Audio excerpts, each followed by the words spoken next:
Hello students, आप सभी का स्वागत है आपके अपने नवनिर्माण एजुकेशन में। आई होप आप लोग भी स्वस्थ होंगे, मस्त होंगे।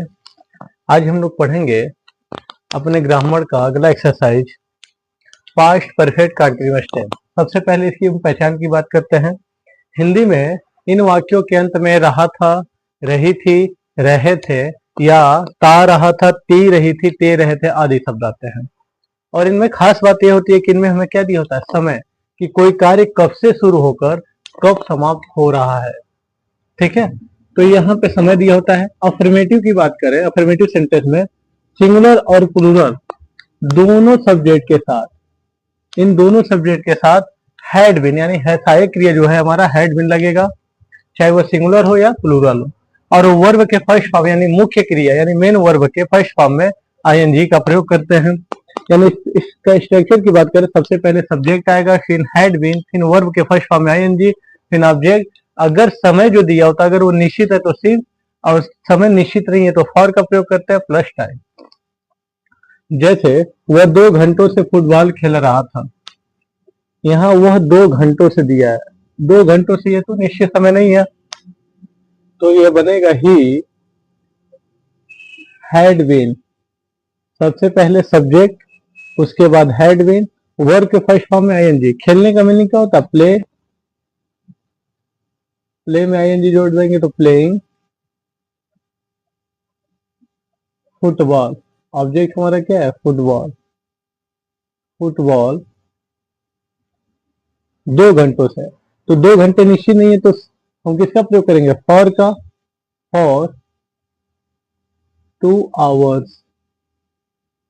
ये हमारा इस तरह बनेगा, इसका बन जाएगा ही had been playing football for 2 hours. अगला ऐसे ही देखते हैं, वे जून से हॉकी खेलने का अभ्यास करते रहे हैं। यहाँ जून से, ये महीने का नाम है, ये निश्चित समय है, तो वे का मीनिंग होता है they had been, they had been. अभ्यास करने का मीनिंग होता है प्रैक्टिस,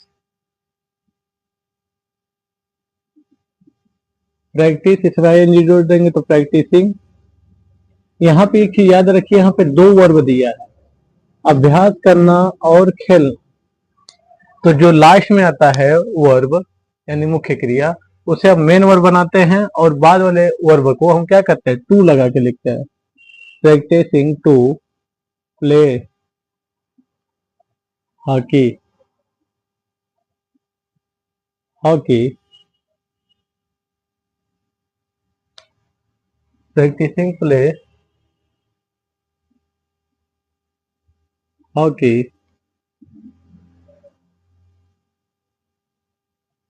हॉकी। यहाँ पे जो समय है हमारा क्या दिया, निश्चित है, तो सिंस का प्रयोग करेंगे, सिंस जून। इस तरह हमारा ये बनेगा। यहाँ पे ये याद रखिएगा, प्रेजेंट परफेक्ट कंटिन्यूस में जैसे सिंस फॉर का प्रयोग हम वहां करते थे, वही सेम रूल यहाँ पे भी लगेगा। यानी निश्चित,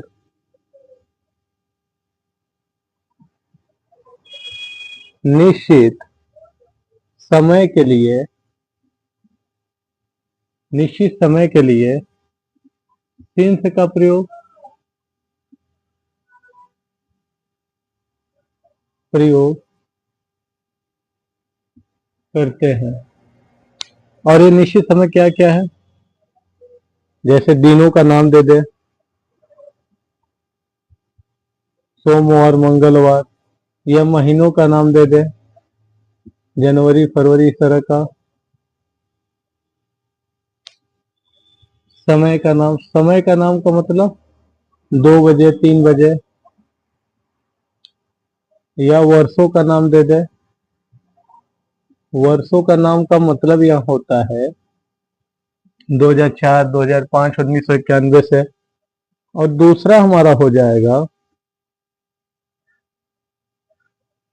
यदि समय निश्चित ना हो तब फॉर का प्रयोग करते हैं, तब फॉर का प्रयोग करते हैं। अब ये निश्चित जो समय नहीं होगा वो कैसे होगा, जैसे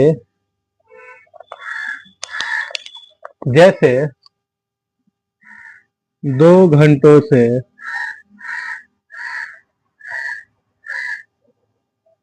2 दिनों से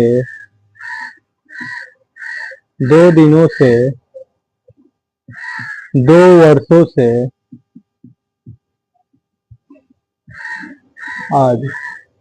मतलब यहाँ पे नाम नहीं दिया रहेगा, यहाँ पे हमें नाम दिया रहेगा, दिनों का नाम दिया रहेगा, लेकिन यहाँ पे नाम नहीं दिया रहेगा। 2 घंटे से कहेगा, 2 दिनों से कहेगा, 4 वर्ष से कहेगा। तो हम ऐसे जब आएगा तो हम किसका प्रयोग करेंगे, फॉर का प्रयोग करेंगे। किसका प्रयोग करेंगे, फॉर का। और निश्चित समय के लिए हम किसका प्रयोग करेंगे, सिंस का प्रयोग करेंगे। ये इतना ध्यान रखिएगा।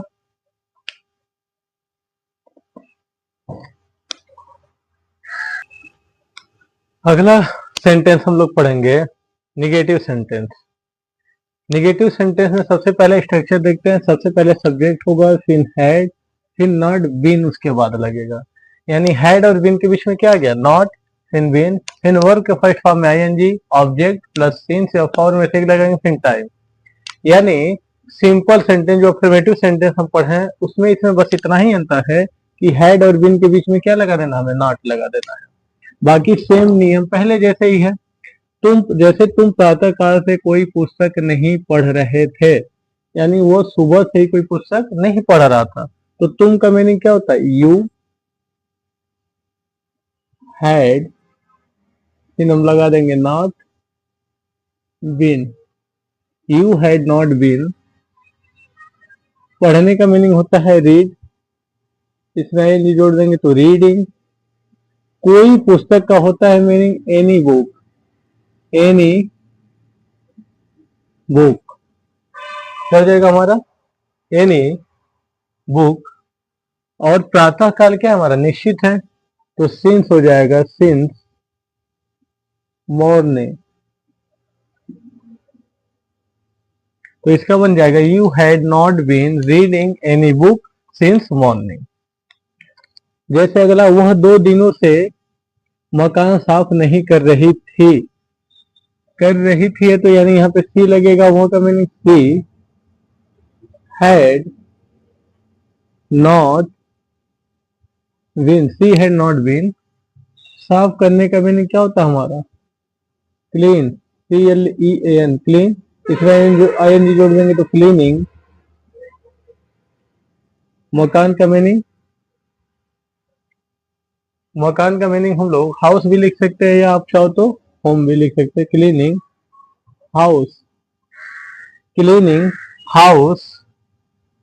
कितने दिनों से, 2 दिनों से। तो हम बताए थे 2 दिनों से निश्चित नहीं है, तो फॉर 2 डेज, फॉर 2 डेज ये बनेगा। ऐसे ही इसको हम देखें, बच्चे 3 घंटों से इन खिलौनों से नहीं खेल रहे थे। तो यहाँ पे 3 घंटों से, तो खैर समय क्या है, निश्चित नहीं है, हमारा फॉर लगेगा। पहले हम इतने का बनाएंगे, बच्चे इन खिलौनों से नहीं खेल रहे थे, तो इसका हो जाएगा the children, the children had not been, the children had not been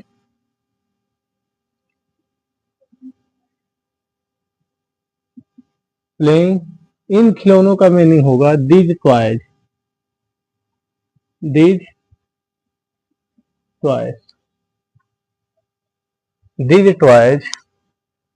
और 3 घंटे से निश्चित नहीं, तो हमारा क्या लगेगा, फॉर, फॉर 3 डेज। तो इसका यानी बनेगा the children had not been playing these toys for 3 days. अगर हमारा निगेटिव सेंटेंस हो तो हम इस स्ट्रक्चर की सहायता से पास्ट परफेक्ट कंटिन्यूअस का हम क्या करेंगे, बनाएंगे।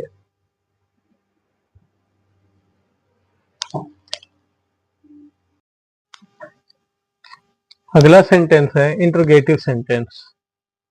इंट्रोगेटिव सेंटेंस मुख्य रूप से 2 प्रकार से हैं आपके लिए। आपके सिलेबस में मुख्य रूप से 2 ही प्रकार से पूछा जाएगा। पहला, जब वाक्य क्या से शुरू हो, और दूसरा, जब प्रश्नवाचक शब्द बीच में आए। जब वो वाक्य क्या से शुरू होता है तो सबसे पहले हम हेल्पिंग वर्ब को लिखते हैं, मतलब हैड को पहले करते हैं, उसके बाद सब्जेक्ट, फिर बीन, फिर वर्ब के फर्स्ट फॉर्म में आईएनजी, फिर ऑब्जेक्ट, फिर समय अगर निश्चित है तो सिंस, अगर समय निश्चित नहीं है तो फॉर, फिर टाइम, और लास्ट में क्वेश्चन मार्क यानी प्रश्नवाचक चिन्ह जरूर लगाते हैं। और जब प्रश्नवाचक शब्द बीच में आए तो हम बस उसकी मीनिंग पहले लिखते हैं, क्वेश्चन मतलब जो भी बीच में आएगा उसकी मीनिंग पहले लिखेंगे, बाकी बाकी नियम पहले जैसे ही। उसके बाद हैड, फिर हमारा क्या होगा सब्जेक्ट, हैड के बाद सब्जेक्ट, फिर बीन होगा। यानी जब प्रश्नवाचक वाक्य बीच में है तो बस उसकी मीनिंग पहले लिखना, बाकी नियम पहले जैसे ही है। फिर हेड, फिर सब्जेक्ट, फिर बीन, वर्ब के फर्स्ट फॉर्म में आईएनजी, फिर ऑब्जेक्ट, फिर सिंस या फॉर में से एक लगाएंगे, फिर टाइम, और लास्ट में प्रश्नवाचक चिन्ह जरूर लगाएंगे। जैसे क्या किसान मंगलवार से अपने खेत की सिंचाई कर रहा था। यहाँ पे प्रश्नवाचक मतलब क्या किससे शुरू होगा, क्या से। जब क्या से शुरू होगा तो हम किससे शुरू करेंगे, हेड से।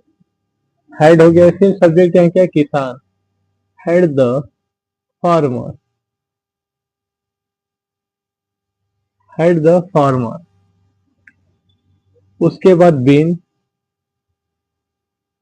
वर्ब का फर्स्ट फॉर्म या सिंचाई करने का मीनिंग क्या होता है, वाटरिंग, वाटर में आईएनजी लगा देंगे तो वाटरिंग माने सिंचाई करना, वाटरिंग। उसके बाद ऑब्जेक्ट अपने खेत की, तो हिज, खेत की मीनिंग फील्ड, हिज फील्ड। मंगलवार से समय दिया है तो मंगलवार तो निश्चित है, ये दिन का नाम है, तो सिंस ट्यूसडे, सिंस ट्यूसडे, और लास्ट में क्या लगाएंगे, क्वेश्चन मार्क लगाएंगे। ऐसे बनेगा। ट्यूसडे में टी कैपिटल रहेगा, दिनों के नाम का पहला अक्षर क्या रहता है, कैपिटल। अगला है क्या बढ़ई सुबह से कुर्सियां बना रहा था। यह भी वर्ब किससे शुरू है, क्या से। तो सबसे पहले हम लिखेंगे हैड। बढ़ई का मीनिंग क्या होता है हमारा,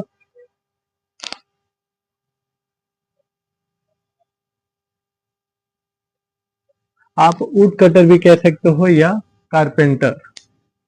had the carpenter, had the carpenter. उसके बाद बीन, बीन के बाद वर्ब लगाएंगे, वर्ब क्या बनाने का मीनिंग क्या होता है, मेक, तो मेकिंग हो जाएगा।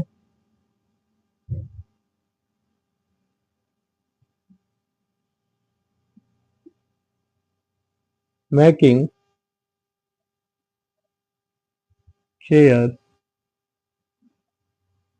ऑब्जेक्ट हमारे यहाँ क्या है, चेयर्स, और सुबह से ये भी हमारा क्या है, निश्चित है, सिंस मॉर्निंग, और लास्ट में क्वेश्चन मार्क। अगला ऐसे ही सेंटेंस देखेंगे, वे सुबह से कहाँ खेल रहे थे, वे सुबह से कहाँ खेल रहे थे। यहाँ पे प्रश्नवाचक शब्द जो है वो कहाँ है हमारा, बीच में आया है। जब प्रश्नवाचक शब्द बीच में आ जाए तो इसकी मीनिंग बस हमें पहले लिखना है। कहाँ की मीनिंग क्या होता है, वेयर, इसका बनेगा वेयर। उसके बाद क्या लगाएंगे, हैड, हैड, वे का मीनिंग होता है दे, सब्जेक्ट हमारा क्या है यहाँ पे, दे। उसके बाद बीन, वर्ब का फर्स्ट फॉर्म खेलने का मीनिंग प्ले, आईएनजी जोड़ देंगे, प्लेइंग। और यहाँ पे हमारा ऑब्जेक्ट है नहीं, उसके बाद आ जाएंगे सिंस, सुबह से है तो निश्चित है, तो सिंस मॉर्निंग, सिंस मॉर्निंग, और लास्ट में क्वेश्चन मार्क। ऐसे ही दिया है, तुम प्रातः काल से क्या कर रहे थे। यहाँ पे भी जो क्या है वो बीच में है, तो इसकी मीनिंग क्या होगा, सबसे पहले वाट, क्या की मीनिंग, वाट हैड। उसके बाद सब्जेक्ट यू, तुम का meaning you, what had you been. करने का मीनिंग पूछ रहा है, डू माने करना होता है, तो डूइंग। यहाँ पे भी हमारा क्या ऑब्जेक्ट नहीं दिया है, प्रातः काल दिया, तो ये भी हो जाएगा सिंस मॉर्निंग, सिंस मॉर्निंग, और लास्ट में क्वेश्चन मार्क। तो जब भी इस तरह का हमें हिंदी में अनुवाद दे तो हम इन दोनों स्ट्रक्चर की सहायता से अंग्रेजी में अनुवाद करेंगे। अगला सेंटेंस देखते हैं, इंट्रोगेटिव में ही आता है। यदि हमारा हाउ मेनी, हाउ मच, बीच और हुच के साथ संबंधित नाउन आ जाए, हाउ मेनी, हाउ मच, बीच और हुच के साथ संबंधित नाउन आ जाए, तब हम हाउ मेनी, हाउ मच, बीच, हुच इनमें से जो भी लगेगा उनको पहले लगाएंगे, उसके साथ संबंधित नाउन भी देखेंगे। फिर हम हेड लगाएंगे, उसके बाद सब्जेक्ट, फिर बीन, फिर वर्ब के फर्स्ट फॉर्म में आईएनजी, ऑब्जेक्ट और सिंस फॉर प्लस टाइम। जैसे यहाँ पे दिया है, तुम 4 बजे से तुम किस पुस्तक को पढ़ रहे थे। ध्यान से देखिए, ये किस पुस्तक को पढ़ रहे थे, ये बीच में है।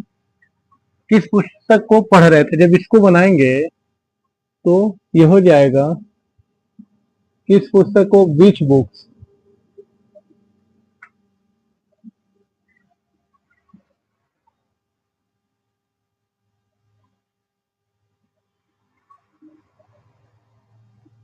सबसे पहले नीचे थोड़ा बनाते हैं, ये हो जाएगा विच बुक, किस पुस्तक को पढ़ रहे थे, विच बुक, ये हो गया। उसके बाद हैड, उसके बाद सब्जेक्ट क्या हमारा, यू, यू, सब्जेक्ट के बाद बीन, उसके बाद वर्ब का फर्स्ट फॉर्म में आईएनजी, पढ़ने का मीनिंग रीड, तो रीडिंग, रीडिंग। उसके बाद वो ऑब्जेक्ट है तो ऑब्जेक्ट, नहीं तो सिंस या फॉर। 4 बजे तो निश्चित है, तो सिंस 4 o'clock, ये हमारा हो जाएगा सिंस 4 o'clock। और लास्ट में प्रश्नवाचक चिन्ह जरूर लगाएंगे, तो इसका बनेगा which book had you been reading since 4 o'clock। ऐसे इसकी बात करें, यदि प्रश्नवाचक शब्द हु, यानी अगर बीच में प्रश्नवाचक शब्द हु आ जाए और वही हमारा क्या करें, कर्ता का काम करे, तब सबसे पहले हम हु, फिर हैड बीन, फिर वर्ब के फर्स्ट फॉर्म में आईएनजी, और ऑब्जेक्ट है तो ऑब्जेक्ट, उसके अनुसार समय के अनुसार सिंस फॉर्म में से एक चीज लगाएंगे। उसके एक मतलब सिंस अगर निश्चित है तो सिंस, और समय निश्चित नहीं तो फॉर, उसके बाद टाइम, और लास्ट में प्रश्नवाचक चिन्ह जरूर लगाएंगे। जैसे उसे 2 वर्ष से कौन पढ़ा रहा था, तो कौन का मीनिंग क्या होगा हमारा, who had been, who had been reading, object हमारे यहाँ पे हिम है, हिम, 2 वर्ष निश्चित नहीं तो हम लगाएंगे फॉर 2 ईयर्स। तो जब भी वाक्य में हमारे कौन शब्द आ जाए तो हम हु से शुरुआत करेंगे, तो इसका बनेगा who had been reading him for 2 years, और लास्ट में क्वेश्चन मार्क जरूर लगाया जाएगा। आपके स्क्रीन पे एक छोटा सा वर्क दिखा रहा होगा, इसे आप लोग जरूर कर लीजिएगा। कल हम और भी नए चीजों के साथ मिलेंगे, नए रोचक टेंस के साथ। अगले दिन हम लोग पढ़ेंगे फ्यूचर इंडिफिनिट टेंस, यानी फ्यूचर टेंस की शुरुआत करेंगे। आशा करते हैं हम लोग को समझ में आया होगा। वीडियो अगर आपको अच्छा लगे तो लाइक और अपने दोस्तों के साथ शेयर जरूर कीजिएगा। तब तक के लिए अलविदा, टेक केयर, अपना ध्यान रखिए, मस्त रहिए।